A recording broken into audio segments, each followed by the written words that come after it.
Upon returning to his cave abode, Han Li paid a visit to Mo Guang, only to find that the latter was still cultivating in seclusion. Hence, he returned to his own secret chamber, then strode over to the table inside and began drawing on a sheet of paper. Under the tip of his brush, a design of an octagonal box gradually took shape, and it appeared to be quite complex and profound. After completing a design of one side of the box, Han Li briefly examined it before setting it aside, then pulled out another sheet of paper to continue the process. Before long, 7 or 8 designs had been completed, each of which depicted the octagonal box from a different angle. Han Li swept his gaze over the designs, then nodded with a pleased expression before pulling out yet another sheet of paper. On this one, he replicated the array that Taoist Master Jingyang had engraved onto the ground around the octagonal box earlier. Right at this moment, a voice suddenly rang out from behind him. "Is that the 8 Origins unraveling array? You recognize this array, Brother Xie?" Han Li asked while continuing to draw the array. A hint of befuddlement flashed through Taoist Xi's eyes, and it seemed that it was just as perplexed about how it had managed to identify the array. "I don't know how, but I suddenly recalled the array as soon as I saw these designs," it explained. "Could it be that some of the memories that your former owner sealed away were awakened?" Han Li asked. "I'm not sure," Taoist Xie replied, then strode over to the table to pick up a few of the designs for a closer examination. All of a sudden it said, "This part isn't quite right. It needs to be adjusted, or the effect of the array will be hampered." Han Li's eyes immediately lit up as he asked, "You know how this thing is made?" "I should be able to make it as long as I have the right materials," Taoist Xi replied with a nod. It then took Han Li's brush before writing out a long list of materials onto a sheet of paper, then handed it to Han Li as it said, "If you can prepare these materials, I'll be able to craft this 8 Origins key." 8 Origins key. Han Li murmured to himself as he read through the list of materials, and it immediately made sense to him why Taoist Master Jingyang wasn't concerned about showing him the 8 Origins unraveling array. If he didn't have this list of materials, he wouldn't even be able to make an 8 Origins key. That only made him more curious about how Taoist Xie had access to this knowledge. However, it was clear from Taoist Xi's expression that it was just as confused as he was. "I recall that the 8 Origins unraveling array is only effective on certain special domain treasures. What are you trying to open, fellow Taoist Han?" Taoist Xie asked. Han Li flipped a hand over to produce the section of tailbone that from the giant rat's skeleton upon hearing this, and he handed the bone to Taoist Xi while observing its expression, trying to see if it displayed any reaction to the bone, but Taoist Xi's brows only furrowed slightly with befuddlement, and that was the extent of its reaction. "Do you recognize this thing, fellow Taoist Xi?" Han Li asked. Taoist Xi examined the bone for a moment, then handed it back to Han Li with a shake of its head. "I wouldn't have been able to identify this object as a domain treasure at all if you hadn't told me. If I hadn't seen something that was identical to it in aura and appearance during the auction, I wouldn't have known that this was a domain treasure either. Once I have these materials prepared, I'll have to trouble you to refine the key for me," Han Li said. "I can do that," Taoist Xie replied with a nod. After that, Han Li asked some more questions about the 8 Origins key, then left his cave abode to make another trip to Jade Gathering City. Over 2 months later, a small array had already been engraved onto the ground in Han Li's cave abode. Taoist Xie was holding an octagonal box with one hand, and the box sprang open before being placed upside down at the center of the array. "Place your domain treasure on top of the box, fellow Taoist Han," Taoist Xie instructed. Han Li immediately obliged, summoning the beast bone before setting it down onto the box. Regarding the incantation, before Han Li had a chance to finish, Taoist Xie interjected, "There's not much point in only knowing the incantation.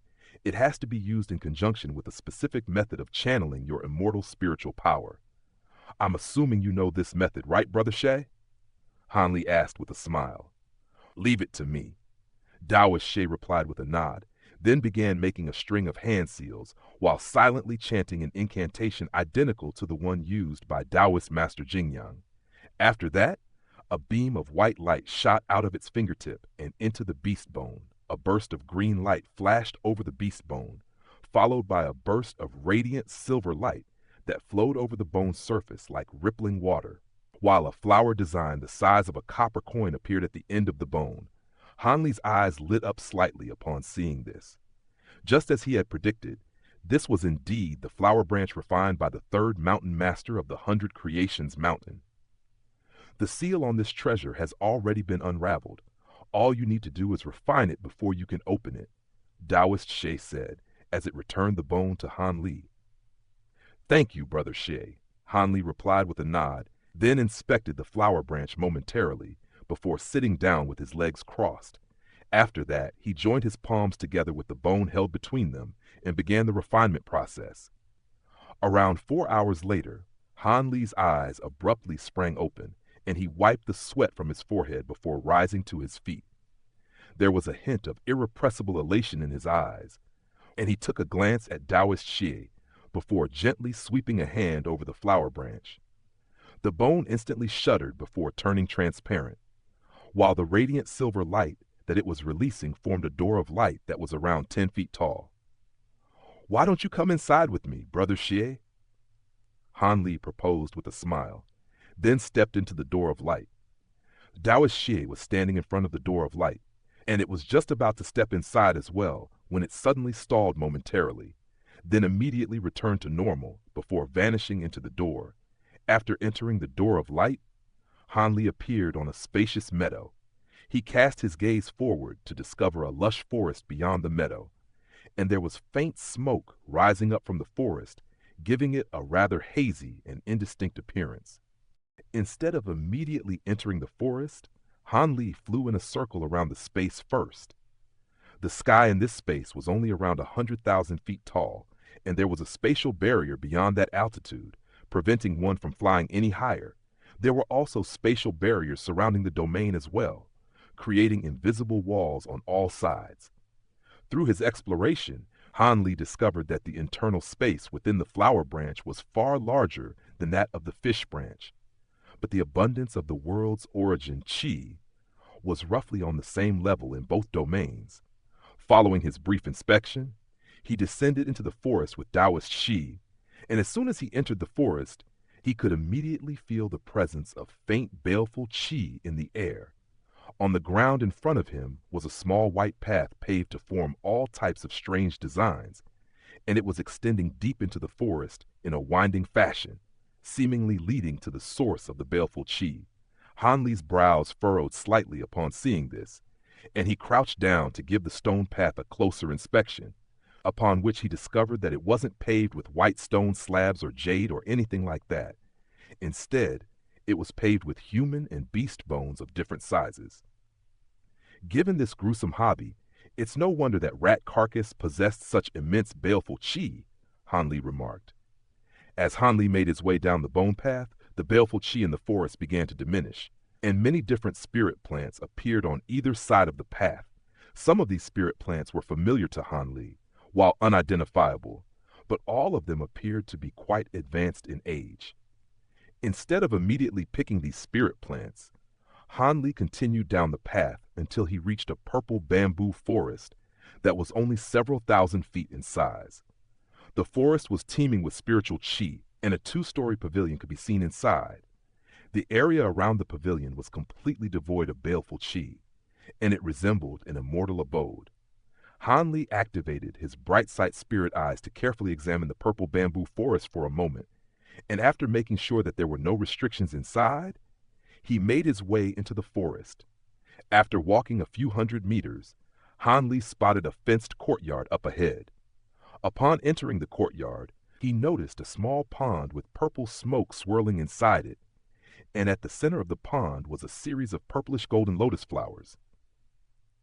It looks like the core of this domain treasure is this pond and these lotus flowers inside, Han Li remarked with a contemplative expression. That does appear to be the case, Taoist Xie agreed with a nod. The two of them made their way over a purple bamboo arched bridge over the pond, then arrived in front of the 2-story pavilion on the other side of the pond. The entire pavilion was also constructed from purple bamboo, and its foundation seemed to be rooted to the ground.